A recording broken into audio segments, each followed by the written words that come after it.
창가에 앉아 흐린 하늘을 바라보는 이 순간, 시간은 마치 멈춘 것만 같다. 주름진 손등 위로 떨어지는 햇살조차 따뜻함을 잃은 지 오래다. 그때 그 일이 생각난다. 그땐 정말 더는 견딜 수 없었다. 빚쟁이들이 집 대문을 매일같이 두드렸거든. 아침부터 저녁까지, 때로는 한밤중까지도 그들의 험악한 목소리가 우리 집 마당을 가득 메웠다.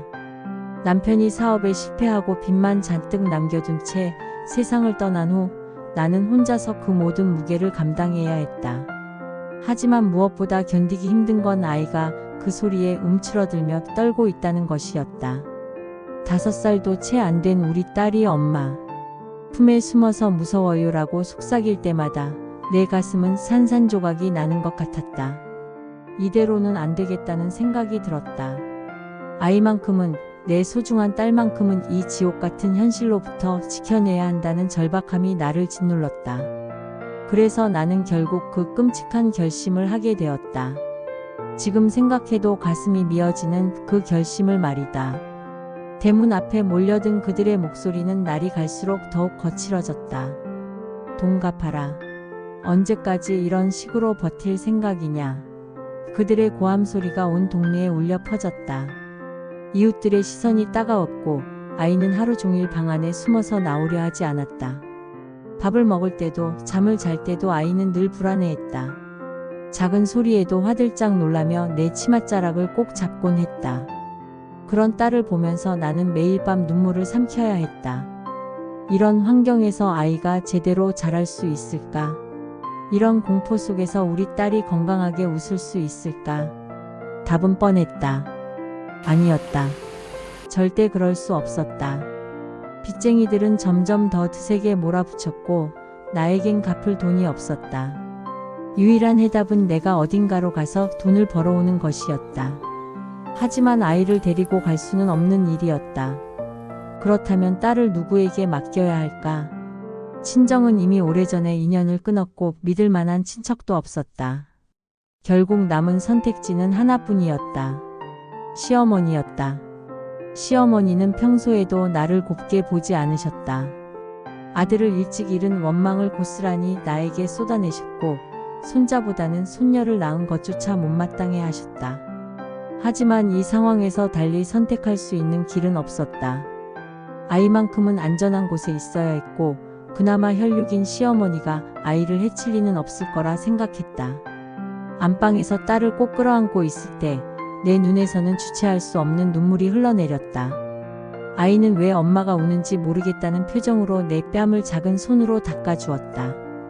엄마 왜 울어? 하고 묻는 딸의 목소리는 천사처럼 맑았다. 나는 대답할 수 없었다. 어떻게 5살 아이에게 엄마가 떠나야 한다고 말할 수 있겠는가? 어떻게 한동안 만날 수 없다고 설명할 수 있겠는가? 내 품에 두고 싶었다. 평생을 이 작은 몸을 지켜주고 싶었다. 하지만 현실은 그런 나의 바람을 허락하지 않았다. 아이만큼은 지켜야 했다. 그것이 엄마로서 내가 할 수 있는 마지막 사랑이었다. 시어머니 댁마당에 도착했을 때 딸은 뭔가 이상하다는 것을 눈치챈 듯했다. 평소와 다른 분위기를 감지한 아이는 내 치마를 더욱 꽉 잡고 늘어졌다. 시어머니는 차갑게 우리를 맞이하셨다. 또 무슨 일로 왔나? 하시는 말투에서 이미 귀찮다는 기색이 역력했다. 나는 떨리는 목소리로 사정을 설명드렸다. 아이를 잠시만 맡아달라고 도시로 나가서 돈을 벌어올 테니까 그때까지만 돌봐달라고 애원했다. 시어머니의 표정은 점점 더 굳어졌다. 내가 언제 손녀 키우겠다고 했나? 자식은 자기가 키우는 게 당연한 거 아닌가? 하지만 나에겐 다른 선택의 여지가 없었다. 무릎을 꿇고 빌었다. 그제야 시어머니께서 마지못해 고개를 끄덕이셨다. 하지만 그 순간 딸이 내 치마를 붙잡고 울기 시작했다. 엄마 가지마. 아이의 목소리는 절규에 가까웠다. 어린 나이에도 이별의 의미를 본능적으로 알고 있었던 것 같다.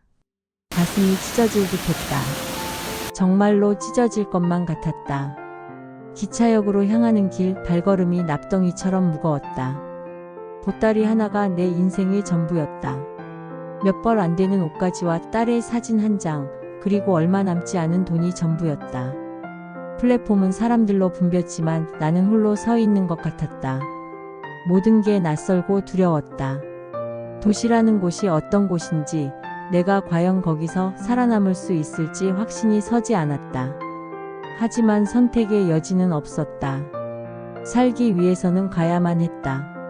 기차가 들어오는 소리가 들렸다. 검은 연기를 내뿜으며 천천히 멈춰 서는 기차를 보면서 나는 마지막으로 딸을 생각했다. 지금쯤 시어머니 댁에서 울고 있을까? 아니면 내가 돌아올 거라고 믿고 기다리고 있을까? 기차 문이 열리고 사람들이 우르르 몰려들었다. 나도 그 물결에 떠밀려 기차에 올랐다. 창밖으로 스쳐 지나가는 풍경들을 보면서 나는 내 고향과 내 딸로부터 점점 더 멀어지고 있다는 것을 실감했다. 가슴 한편이 텅 빈 것만 같았다. 하지만 돌아갈 수는 없었다. 앞으로 나아가야만 했다. 내 딸을 위해서라도. 도시는 정말 낯선 곳이었다. 높은 건물들과 시끄러운 소음, 끊임없이 바쁘게 오가는 사람들. 그 모든 것이 나에게는 혼란스럽기만 했다. 하지만 주저할 시간은 없었다. 당장 일자리를 구해야 했고 돈을 벌어야 했다. 공장에서 일하게 되었다. 새벽부터 밤늦게까지 쉴 새 없이 돌아가는 기계들 사이에서 나는 하루하루를 버텨나갔다. 손에는 물집이 잡혔고 어깨와 허리는 끊임없이 아팠다. 험한 일이었다. 시골에서 농사일을 할 때와는 차원이 다른 고된 노동이었다. 하지만 불평할 수 없었다. 이 일이라도 할 수 있다는 것이 감사했다. 매일 아침 공장 문을 열고 들어갈 때마다 나는 딸을 떠올렸다. 이 모든 고통이 내 딸을 위한 것이라고 스스로를 다독였다. 동료들은 대부분 나처럼 어려운 처지의 사람들이었다.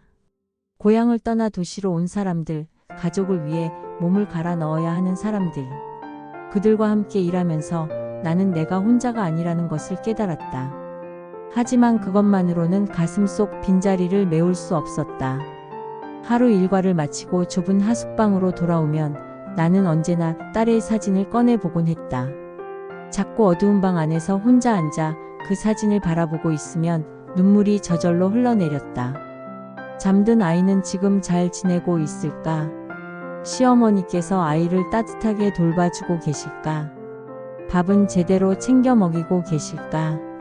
혹시 아프지는 않았을까? 궁금한 것들이 끝없이 머릿속을 맴돌았다. 편지를 쓰고 싶었지만 시어머니께서 좋아하실 것 같지 않아서 참아 보낼 용기가 나지 않았다. 그분은 내가 떠난 것조차 못마땅해 하셨을 테니까. 밤마다 나는 딸의 목소리를 떠올렸다. 엄마 가지마. 라고 울먹이며 말하던 그 목소리가 귓가에 맴돌았다. 가슴이 미어지도록 그리웠다. 내 품에 안겨서 잠들곤 하던 그 작고 따뜻한 몸이 그리웠다. 하지만 나는 참아야 했다. 이 고통을 견뎌내야 했다. 그것이 엄마로서 감당해야 할 몫이라고 생각했다. 그 어린 딸을 두고 떠나던 날의 아픔은 지금도 여전히 내 가슴 깊숙한 곳에 자리 잡고 있다. 70이 넘은 지금까지도 그 기억만큼은 결코 잊히지 않는다. 때로는 꿈에서라도 그때의 딸을 만나곤 한다. 5살 그 모습 그대로 내 치마를 잡고 엄마 가지 마라고 울먹이는 딸을. 그럴 때마다 나는 꿈에서라도 그 아이를 꼭 안아주고 싶어 한다. 하지만 꿈속에서조차 나는 떠나야 했다. 현실이 그랬던 것처럼. 그때 내가 한 선택이 옳았던 것일까? 다른 방법은 정말 없었던 것일까? 수십 년이 지난 지금도 나는 때때로 그런 생각을 한다. 하지만 후회는 하지 않는다. 그 시절 그 상황에서 나는 최선을 다했다. 비록 가슴이 찢어지는 아픔을 감수해야 했지만 내 딸만큼은 지켜내야 한다는 일념 하나로 버텨왔다.